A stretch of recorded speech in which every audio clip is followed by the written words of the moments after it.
महाराष्ट्रातील पहिल्या महिला नाभिक शांताबाई यादव या गडिंग्लज तालुक्यातील हसूर सासगिरी गावच्या आहेत. 40 वर्षांपूर्वी शांताबाई यादव यांनी आपल्या हातात वस्त्रा घेऊन वेगळी पाऊलवाट निवडली होती. मात्र त्यांच्या डोक्यावर असलेल्या जटा 40 वर्ष कायम होत्या. गडिंग्लजमधील अंधश्रद्धा निर्मूलन समितीच्या पुढाकारातून त्या जटा काढण्यात आल्या आणि यादव जटामुक्त झाल्या. नाभिक समाजातील शांताबाई यादव या गडिंग्लज तालुक्यातील हसूर सासगिरी गावच्या आहेत. गडिंग्लजच्या श्रीपती यादव यांच्याशी त्यांचं लग्न झालं होतं. मात्र 40 वर्षांपूर्वी शांताबाई यांच्या पतीचं आकस्मिक निधन झालं आणि शांताबाईंवर दुःखाचा डोंगर कोसळला.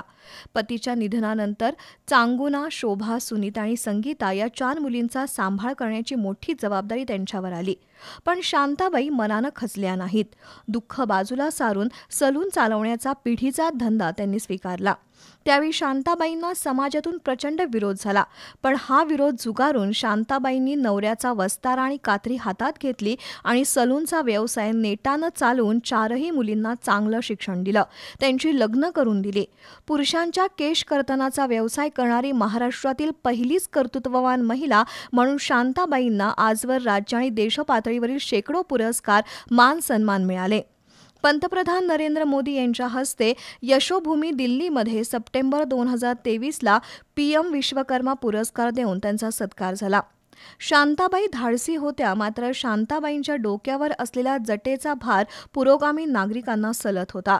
अनेक संस्थांनी सांगून किंवा विनंती करूनही शांताबाई काही जटेला हात लावू देत नव्हत्या. अखेर गडिंग्लज शहर शाखेच्या वतीनं शांताबाई यांच्या घरी जाऊन त्यांचं मतपरिवर्तन करण्याचा प्रयत्न अनीसमार्फत करण्यात आला. त्यामध्ये अश्विनी पाटील, रामदास रणदिवे, सुभाष कोरे, प्रकाश भोईटे, शोभा यादव यांनी मार्गदर्शन करून शांताबाईंचं मतपरिवर्तन केलं आणि अंधश्रद्धेची होळी करून विज्ञानवादी विचारांची धुळवड साजरी करत शांताबाईंना जटामुक्त केलं. या प्रकरणी अनीस कार्यकर्त्यांचं विशेष कौतुक होतंय. जटा निर्मूलनावेळी शोभा, चांगुना, संगीता, सुनीता या शांताबाईंच्या 4ही मुली आणि नात वैष्णवी उपस्थित होती. यावेळी अश्विनी पाटील यांच्या हस्ते श्रीफळ, साडी, चोळी देऊन शांताबाईंचा गौरव करण्यात आला. बी न्यूजसाठी गडिंग्लजहून शिवाजी पाटील.